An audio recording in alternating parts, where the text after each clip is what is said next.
Welcome,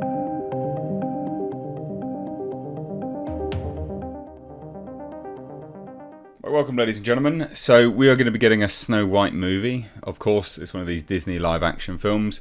As we all know, with these Disney live-action remakes, what's it going to be? Wholly different. They always are. And they always seem to completely lack the original's grip on morality or just that fairy tale aspect. These are fairy tales, right? So the Snow White is a fairy tale. The mermaid one's a fairy tale. These are Disney. They were built off the back of fairy tales. Generally speaking, that's where all the princesses are from. Oh, well, could we call Aladdin a fairy tale? Maybe. But these are fairy tales. You know, they have quite romance sort of messages and things like that. Get the guy, blah, blah, blah, all this kind of stuff. But we bastardise that, of course we do, because the modern age women don't need no man. I'll never do that again. Anyway, so modern age women don't need no man. And so this is what our kids are now being taught by Disney. And it is pretty sinister, I think, to be perfectly honest. You know, to sit there and be like, Rachel Zegler is like, I'm going to bring a modern edge to Disney's live action Snow White. She's not going to be saved by the prince or dreaming about true love. What's wrong with that? What's wrong with that? What's wrong with thinking about love? Oh no. Two people wanting to be monogamous with one another and look after one another. Oh no, we couldn't possibly have that. Oh no. Because that would create strong family units. This is just the dismantling of the Western society and culture, Christian-based culture as a whole, which is our basis of Western culture. Now, it's not to say that people not being brought up with, two parents and in a strong family unit don't succeed. Of course they do. There are outliers, but the overwhelming research suggests that individuals that don't have a father or a strong family unit don't succeed very well. They do have psychological issues. They have attachment disorders, which leads to greater issues in later life. That's just basic psychology, and this is pretty well researched. So these kind of things, and I know loads of people will be like, well, it's just a movie, but these matter. What you were brought up with, ladies and gents, is not what your kids are being brought up with in terms of just general media. They won't be like you if you let them consume this stuff. There is a big difference. There's a big divide here. And it's nefarious, it's insidious, it's orchestrated. And I just don't see why. Why? Well, I mean, I know why, but it's just ridiculous. So anyway, let's check this out. Hollywood regurgitating. Rachel Zegler asserted that Disney's upcoming live-action remake of Snow White will be bringing a more contemporary bent to the classic story of its eponymous protagonist. I mean, contemporary. I don't want a modern-day Snow White. So Zegler provided insight into the House of Mouse's updated version for their inaugural Disney princess during an onstage appearance at the recent D23 Expo.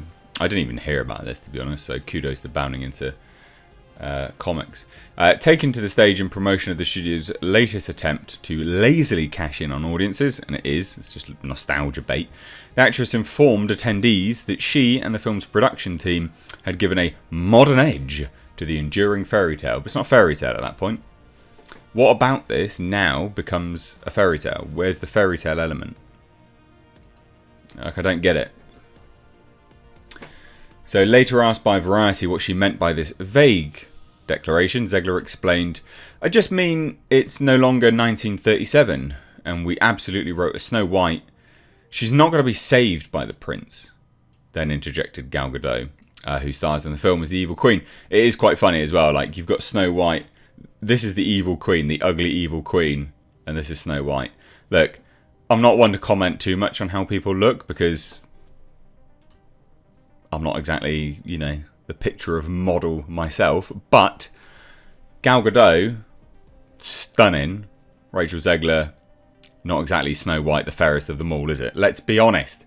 You've got Gal Gadot saying, and obviously they're going to ugly her up, right? They're going to Rose Tico her. But can you imagine Gal Gadot standing there in front of this mirror going, mirror, mirror on the wall, who's the fairest of them all? The mirror's going to be like, you motherfucker, you are stunning. Not like Rachel Zegler, Snow White. Mirror's not saying that. Like, let's get real here. But of course, it's going to happen. But anyway, yeah, so 1937, like, as if that's some, like, evil, dirty time period in everyone's life. Again, just absolute nonsense. Absolute nonsense. So she's not going to be saved by the prince, and she's not going to be dreaming about true love. Why? Why? Why? Instead, said the actress, she's dreaming about becoming the leader she knows she can be. The leader that her late father told her that she could be if she was fearless, brave and true. Now, some people will be like, well, that's a good, you know, message for young kids. And yeah, it is, but not at the expense or sort of degradation of coupling up. You know, that's not, you can have both. Why can't they have both? Oh, I know why, because these writers are absolutely atrocious. And so it's just a really incredible story for, I think, young people everywhere to see themselves in. No, I completely disagree. I completely disagree. Absolutely. Because time and time again we're told to sort of segregate ourselves from individuals and, you know, bully up our emotions. This is, again, more of that. No. You can be fearless, you can be brave, you can be true to yourself, whilst also having someone's back and, you know, being supported by someone. That's a better message. So Zegler's latest comments about Snow White's direction echo those she previously made. This was in an interview with BuzzFeed, where she hoped to bring to the role of Snow White, well, what she said anyway. There's not much I can say about it besides the fact that Snow White has constantly been criticised, even though she's the original Disney princess and we love her so much, but criticised for existing solely for a prince, existing solely to be rescued. That's not why she exists at all. You absolute plebe. And who's criticising her? What, third-wave feminists? Ugly, fat, childless, hairy, third-wave feminists that you wouldn't want to touch with a barge pole. Why do you give a crap what they think? Why do you care what they think? They're never going to get a man. So there's no wonder that they're sat there crying that a Disney princess, you know, was saved by a gentleman. Absolute nonsense. And I think that our director, Mark Webb, and everyone who's working on this film has really taken a narrative and turned it into something that's a lot stronger. Basically, it's not the same film. And I'm very, very excited to be able to bring that to life. It's not the same story, ladies and gents. Absolute nonsense. Absolute nonsense. I mean, this is poo. This is absolute poo. So yeah, this is going to be garbage. Of course it is. What do you guys think, though? It's just bad messaging for kids. Like, it is unequivocally bad messaging for kids. There's nothing that anyone's going to tell me otherwise. Bad messaging for kids.